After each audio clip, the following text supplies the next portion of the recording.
Fingí estar dormida mientras él se duchaba. Sentí el agua correr, escuché el golpeteo de sus pies mojados contra el plato de ducha. Y mientras tanto, en la misma cama donde hacía unas horas había hecho algo imperdonable, pensaba en cómo coño había llegado hasta ahí. No tenía una respuesta clara. Solo sabía que Álvaro, mi marido, estaba en casa. Que yo también. Y que mi ropa interior seguía metida en el bolsillo de un pantalón que no era suyo. Esto no es una historia de teléfonos desbloqueados, mensajes que se cruzan ni pistas tecnológicas. No hubo rastros digitales. Todo fue cara a cara. Piel a piel. Fue más directo. Más cobarde también, quizás. Pero más humano. Lo que pasó, pasó en una terraza de Madrid, a las 3 de la tarde, en plena ola de calor, mientras yo fingía estar aburrida de la vida. Y lo estaba. Álvaro y yo llevamos casados 7 años. Y hasta hace unas semanas, juraría que lo nuestro era fuerte. No perfecto, claro. Pero funcional. Comíamos juntos, hacíamos planes, nos veíamos una serie por las noches. A veces follábamos. No con pasión, pero sí con cariño. Como quien revisa la lista del súper, lo que toca, cuando toca. Pero hay días que no se olvidan. Ese fue uno de ellos. El día que salí de casa diciendo que iba a reunirme con mi excompañera de trabajo, Paula, y en vez de eso me encontré con Marcos. ¿Quién es Marcos? Buena pregunta. La versión oficial sería, un tío que conocí hace años en un taller de creatividad. La versión real, un error que estaba esperando ocurrir. Nos reencontramos hace poco en Instagram, intercambiamos un par de mensajes y surgió la típica propuesta inocente. Si pasas por Madrid, avísame y nos tomamos algo. Yo no pensaba pasar por Madrid. Pero lo hice. De forma muy planificada, claro. Incluso reservé un tren con tarifa flexible para poder cambiarlo en caso de que me arrepintiera. Qué graciosa soy. Nos vimos en Lavapiés. El plan era solo tomar una cerveza. Pero en cuanto me senté frente a él y lo vi, con su camisa mal planchada, su barba de 3 días y esa manera de mirarme como si yo no fuera una mujer casada, supe que iba a pasar algo. A los 15 minutos ya estábamos hablando como si nunca hubiéramos perdido el contacto. A la media hora, ya sabíamos que no nos íbamos a quedar en esa terraza. Y no fue ni planeado ni romántico. Fue urgente. Me llevó a un estudio que tenía alquilado por temas de curro, según dijo. Entramos, cerró la puerta, y ni siquiera me preguntó si estaba segura. Supongo que mi cuerpo ya lo había gritado por mí. Fue rápido, algo torpe incluso. No fue por placer. Fue por necesidad. Y lo peor, me gustó sentirme deseada por alguien que no me conocía del todo. Alguien que no me hablaba de facturas, de cenas familiares o del grifo que gotea en el baño. Después de eso, no hablamos mucho. Me duché allí, como si eso lavara lo que acababa de hacer. No lo hizo. Me puse la ropa de antes, salí del piso, me fui a la estación y volví a Valencia como si nada. Álvaro me recogió con una sonrisa. ¿Qué tal con Paula?, me preguntó. Y yo asentí. Bien, necesitábamos ponernos al día. Esa noche fue la primera vez que fingí estar dormida cuando él me abrazó por detrás y me preguntó si todo iba bien.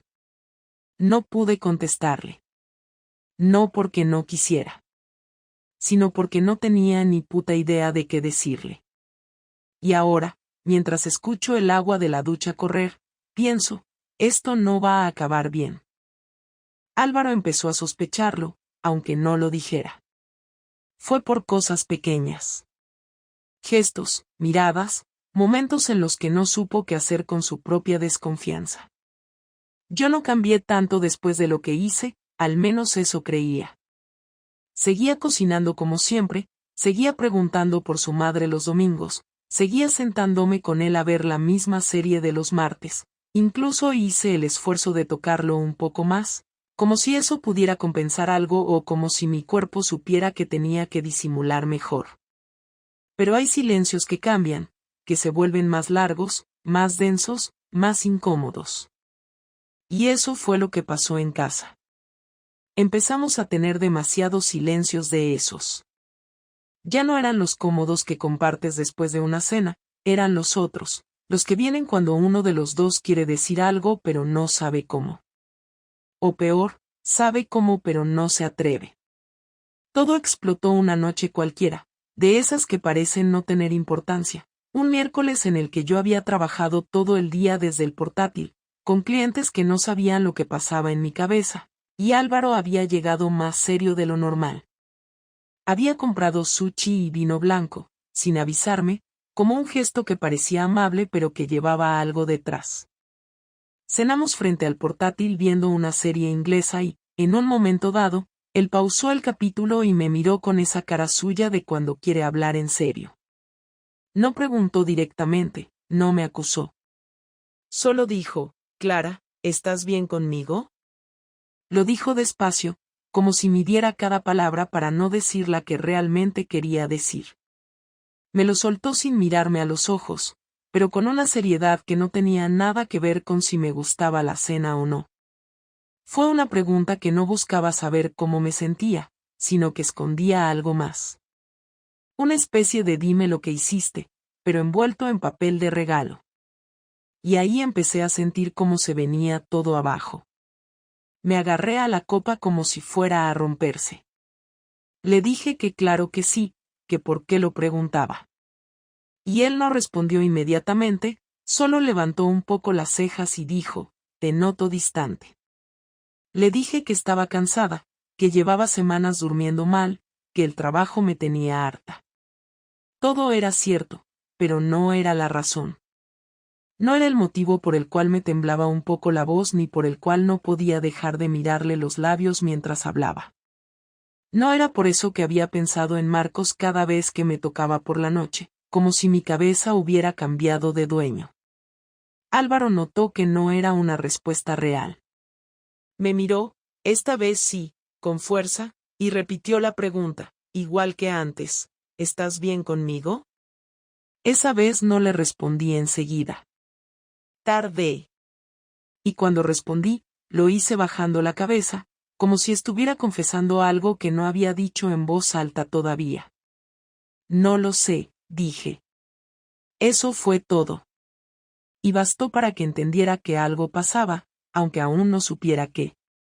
La conversación no pasó de ahí. Se levantó sin decir nada más, puso su plato en el fregadero, abrió la nevera y sacó otra copa.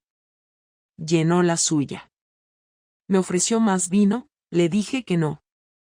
Luego se fue al sofá y no volvió a mirarme el resto de la noche.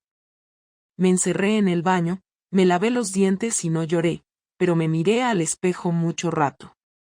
Tenía la cara de alguien que ya no puede controlar la situación.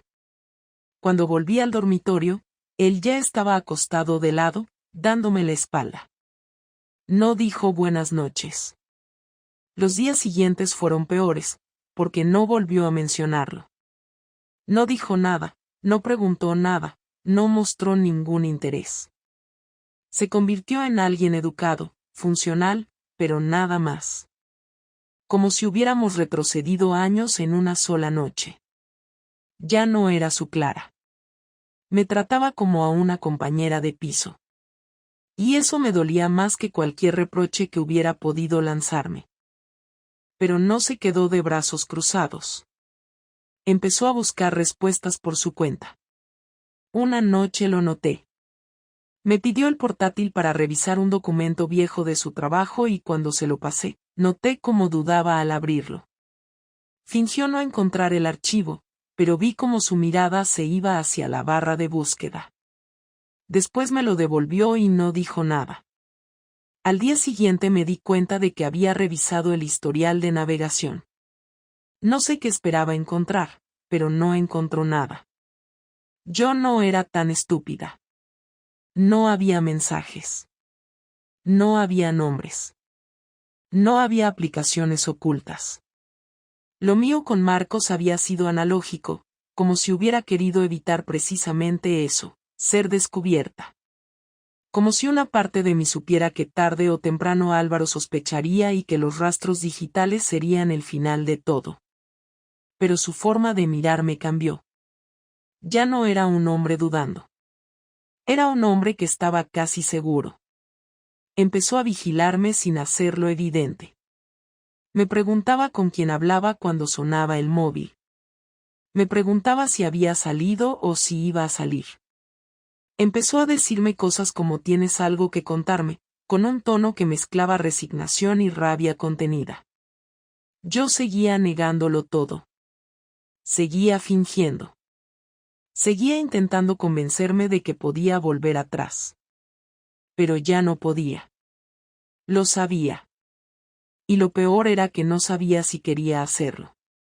La conversación con Laura fue lo que rompió el silencio definitivo entre nosotros, porque ya no había lugar para las insinuaciones ni para rodeos. Me lo dijo sin levantar la voz, pero con una claridad que no dejaba margen para interpretaciones. Estaba apoyado en el marco de la puerta del salón, con los brazos cruzados, como si se hubiera preparado para decirlo exactamente así. He hablado con Laura esta mañana. Me ha conseguido un contacto de un detective. No reaccioné de inmediato porque no entendí si me estaba avisando, amenazando o simplemente compartiendo un dato. Me quedé quieta frente al fregadero, con las manos húmedas por haber estado lavando una taza. No pregunté nada, solo lo miré, esperando que continuara.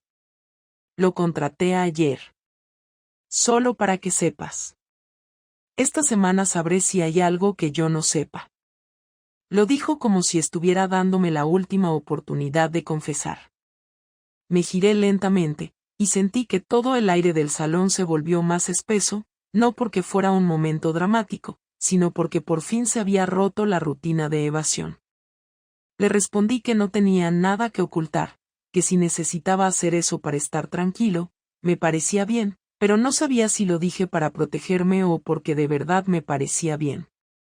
Esa noche fue la primera vez que dormimos en camas separadas desde que nos casamos. Él se fue al sofá sin decir una palabra. Me acosté sin protestar. No hubo drama, no hubo lágrimas, no hubo discusiones. Solo una distancia que ya era imposible de ignorar.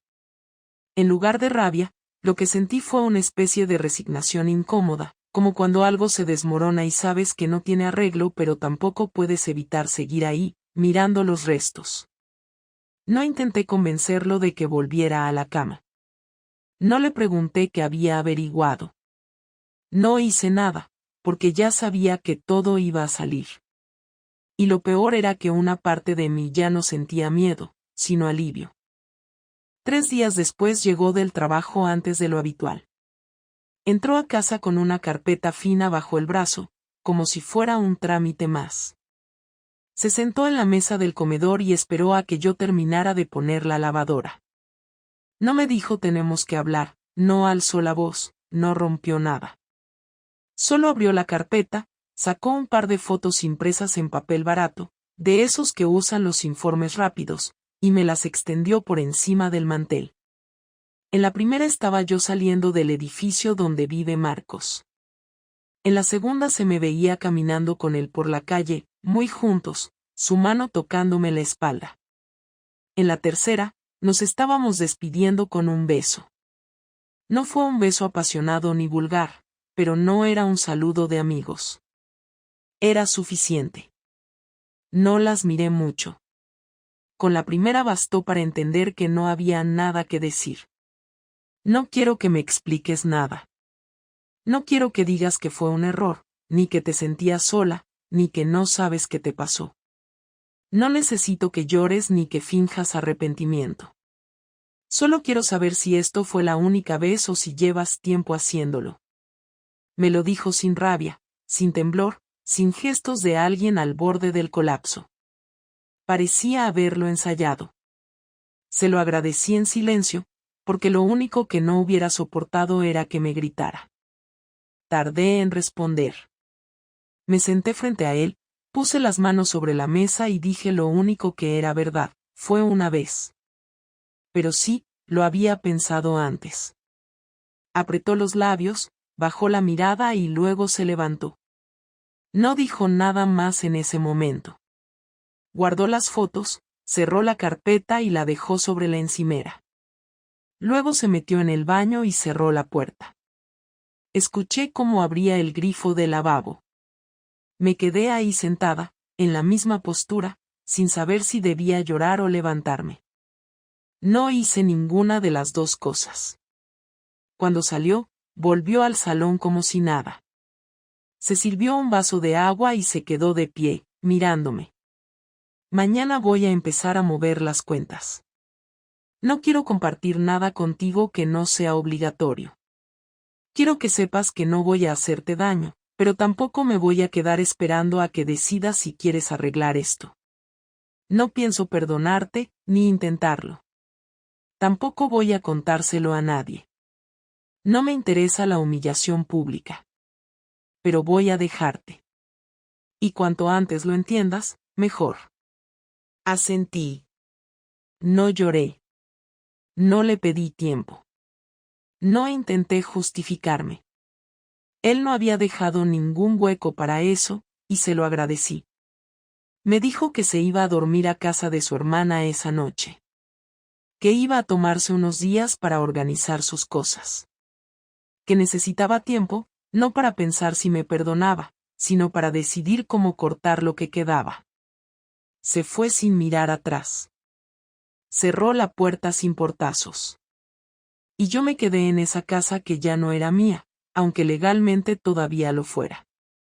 Me preparé un té que no tomé, encendí la televisión sin volumen, y pasé horas mirando una pantalla que no entendía. No sentí alivio. No sentí culpa. Lo que sentí fue que había cruzado un punto del que no se vuelve. Lo que pasó después fue incluso más difícil de digerir, porque Álvaro no solo me dejó, también me borró de su día a día de una forma quirúrgica. Cambió las contraseñas bancarias. Redireccionó los pagos automáticos.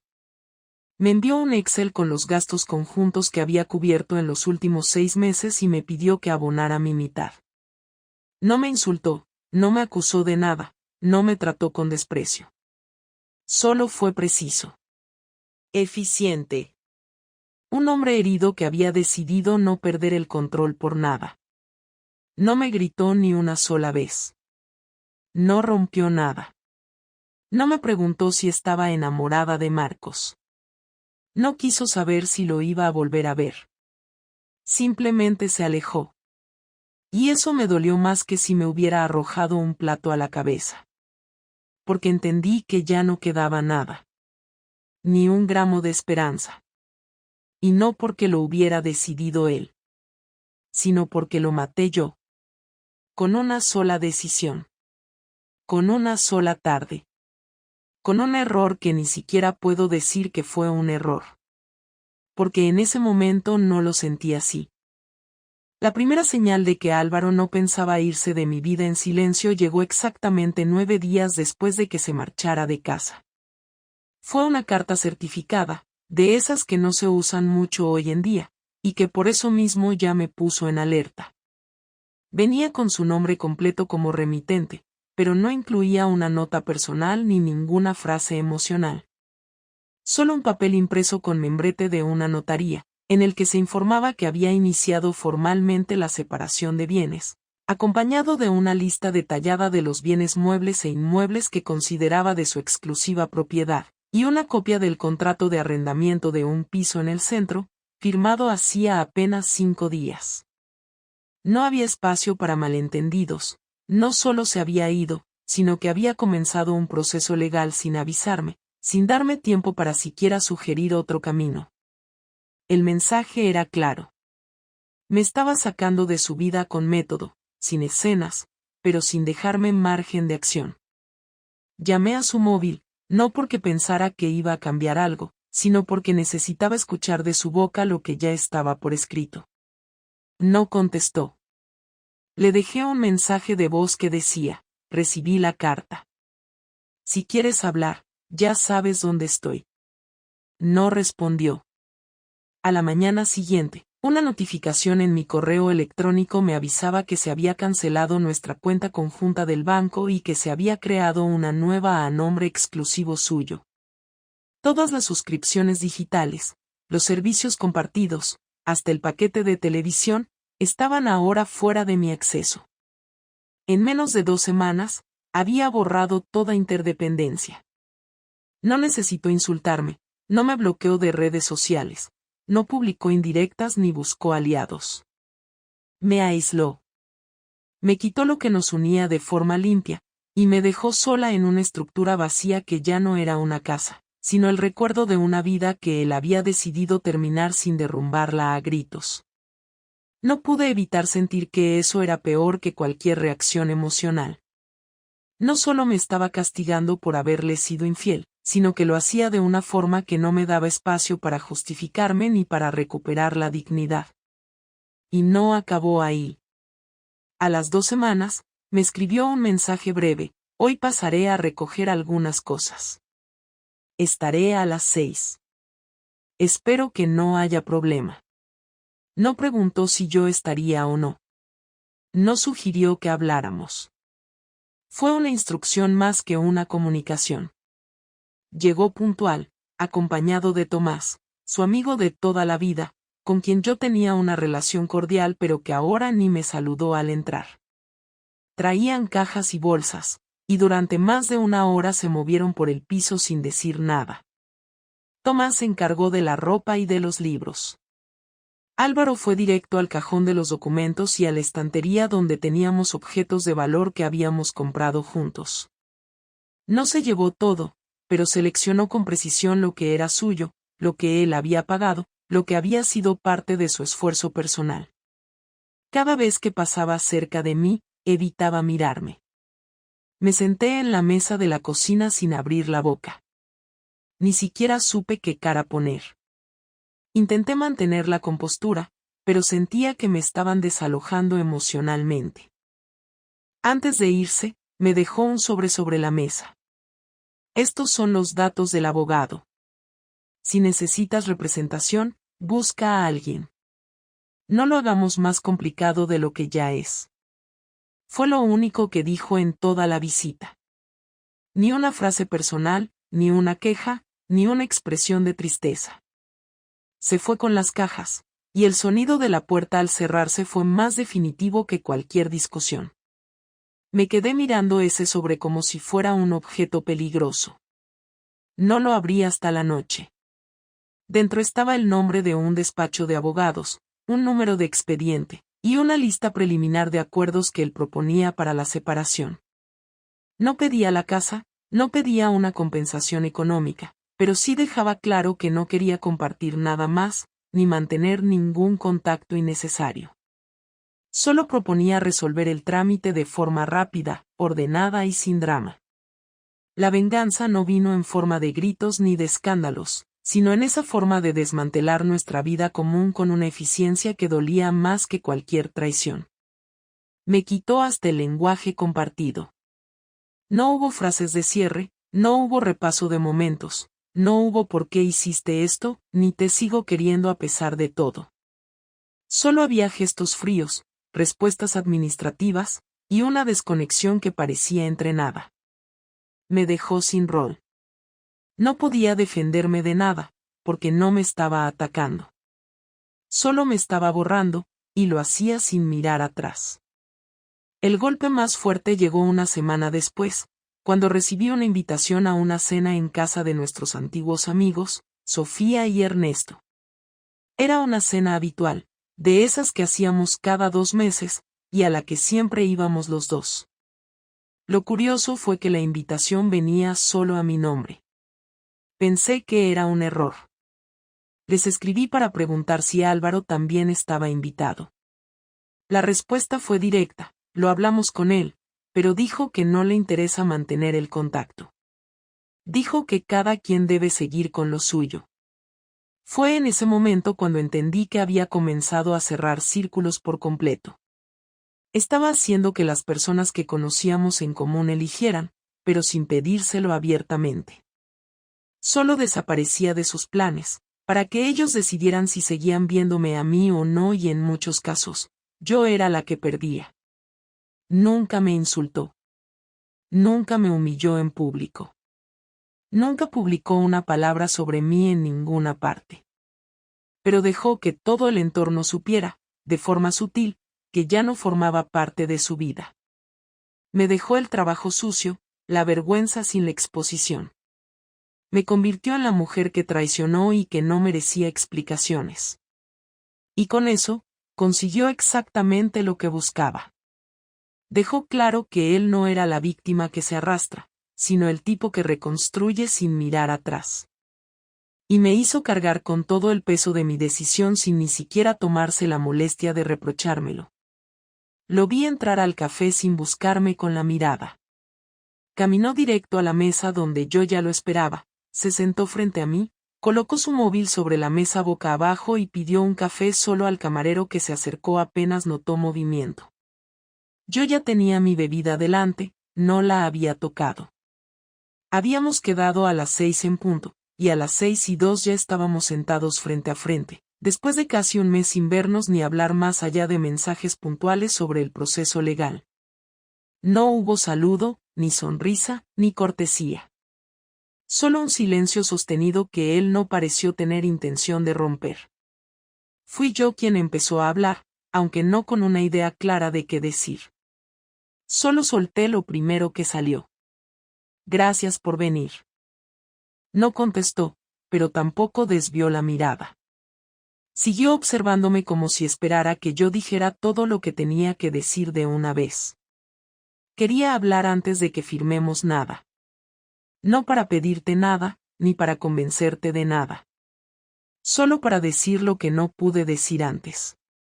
Esperé a que reaccionara, a que hiciera un gesto de aprobación o una señal de que estaba dispuesto a escuchar. No lo hizo, así que seguí. Sé que no hay nada que pueda decir que cambie lo que pasó.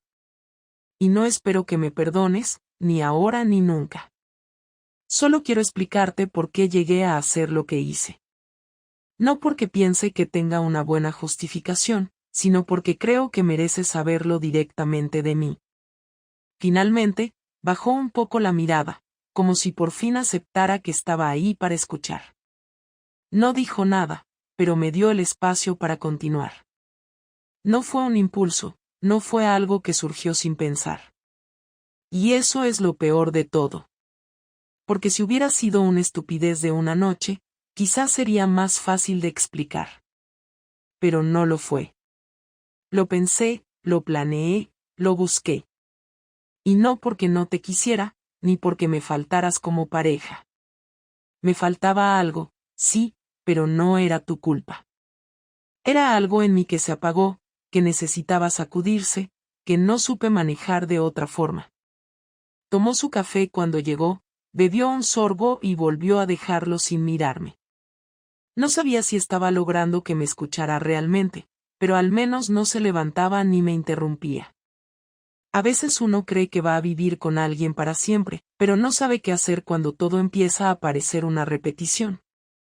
No me alejé de ti porque me hicieras daño, me alejé porque me olvidé de quién era yo cuando no estaba contigo. No es excusa, es lo que me pasó. Y no supe cómo decírtelo sin romperlo todo. Hasta que lo rompí. Cuando levantó la mirada por fin, no vi rencor ni tristeza. Solo una especie de certeza resignada, como si ya hubiera oído esa historia antes, como si hubiera reconstruido cada parte por su cuenta. No necesitaba que me dijeras nada de esto para entenderlo. Todo eso que me estás contando lo pensé 1000 veces. Y llegué a la misma conclusión que tú. No lo hiciste para lastimarme, lo hiciste porque te perdiste. Pero que no lo hicieras para herirme no cambia el hecho de que lo hiciste. Y yo no soy alguien que se queda donde ya no lo necesitan. Tomó otro sorbo de café y bajó un poco el tono, como si quisiera cerrar el tema. Te agradezco que me lo digas ahora, aunque sinceramente, ya no cambia nada. No tengo odio. No tengo ganas de destruirte. Solo quiero seguir con mi vida sin arrastrar algo que dejó de tener sentido para los dos. Me dolió que lo dijera así, pero no podía reprocharle nada. Era verdad. La distancia que yo había iniciado se había convertido en su forma de protección, y ahora él tenía más claro que yo que no había nada que reconstruir. ¿Vas a seguir con él?, preguntó, no por celos, sino como quien busca cerrar la carpeta de un archivo viejo. No, respondí sin dudar.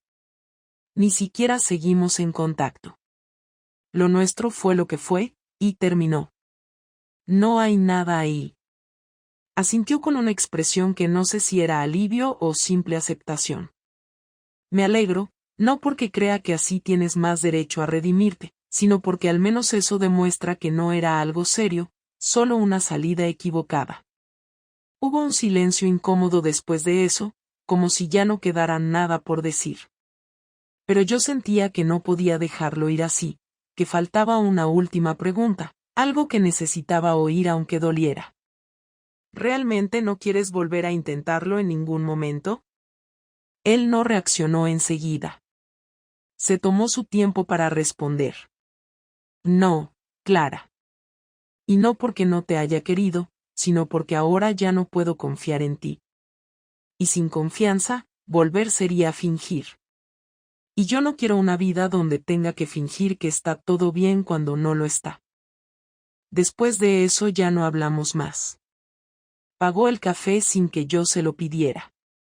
Se levantó, recogió su chaqueta y me dijo simplemente, que tengas una buena vida. Caminó hacia la puerta sin mirar atrás.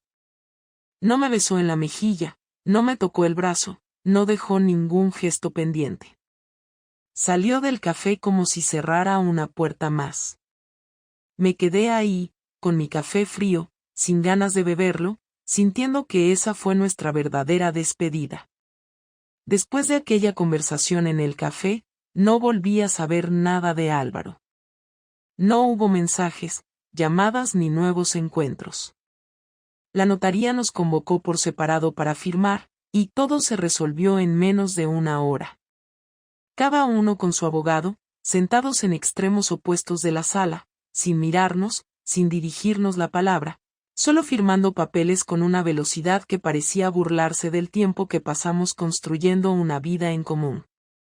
Me entregaron una carpeta con copias selladas, me desearon suerte y me vi en la calle un martes a media mañana con la sensación de haber cerrado un trámite administrativo, no un matrimonio de casi una década. Caminé sin dirección un rato largo, terminé en un banco de la plaza donde solíamos llevarnos el almuerzo los domingos de verano, y estuve ahí sentada una hora, sin pensar en nada concreto, solo reconociendo que ya no había marcha atrás. Los primeros días después de la firma fueron extraños porque no pasó nada dramático. Nadie vino a consolarme, nadie me preguntó cómo me sentía, nadie pareció notar que mi estado civil había cambiado. Mis padres no sabían nada, nunca quise involucrarlos en lo que pasó, y mis amigas, las pocas con las que mantengo una relación regular, sabían solo que nos habíamos separado, pero no los motivos. No les mentí, pero tampoco les conté toda la verdad. Me limité a repetir que las cosas ya no funcionaban, que fue mutuo, que estábamos en paz. Y aunque no era del todo falso, escondía una parte de la historia que pesaba más de lo que admitía. No era la culpa lo que más me pesaba, era la pérdida total de un lugar en el mundo.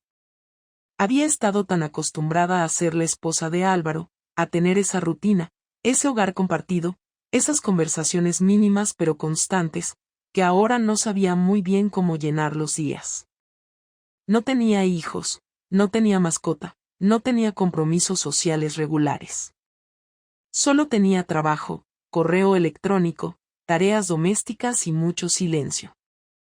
Al principio intenté ocuparme de forma compulsiva. Reorganicé toda la casa, regalé ropa, cambié muebles de sitio, volví al gimnasio después de meses, hice cursos online de cosas que no me interesaban realmente, solo para evitar pensar. Pero todo eso duró poco. Porque en algún momento inevitablemente llega la tarde en la que no tienes nada pendiente, Y entonces te sientas y lo piensas todo. No una vez, sino varias, como un bucle. Intentas repasar cada decisión, cada frase que dijiste o que no dijiste, cada momento en el que pudiste haber hecho algo diferente. Y por más vueltas que le des, llegas a la misma conclusión. Tomaste una decisión y esa decisión tuvo consecuencias. Nadie te obligó, nadie te arrinconó, nadie te traicionó primero. Fuiste tú. Y lo hiciste consciente. No para herir, no para destruir, pero lo hiciste. Y ahora te toca vivir con eso. Una mañana, mientras limpiaba la bandeja de entrada, me encontré con un correo viejo de Álvaro, de hace 3 años. Era un mensaje corto, un recordatorio de una reserva en un hotel rural donde habíamos pasado un fin de semana tranquilo, sin mucho lujo pero con buena comida. Releí ese correo varias veces, no porque tuviera algo especial, sino porque me hizo recordar que hubo momentos buenos, momentos en los que éramos felices sin preguntarnos tanto. Y esa fue quizás la parte más difícil de aceptar, que algo que fue bueno terminó mal por mi culpa. No porque se acabó el amor, no porque no nos entendiéramos, sino porque yo rompí las reglas que habíamos acordado vivir bajo ellas. Marcos no volvió a escribirme. No le contesté el último mensaje que me mandó después de aquella tarde en su piso, donde solo decía avísame si quieres hablar. No lo hice porque no tenía nada que decirle. No fue una historia de amor. Fue un escape que no resolvió nada. Y cuando todo se vino abajo, ni siquiera pensé en buscarlo. Sabía que no había futuro ahí, que él no tenía lugar en mi vida real. Fue una persona que sirvió para empujarme al abismo que ya estaba en mi cabeza, pero no más que eso. Con el tiempo dejé de revisar su perfil, dejé de preguntarme qué estaría haciendo Álvaro, dejé de revisar si había cambiado su foto, si alguien le comentaba cosas cariñosas.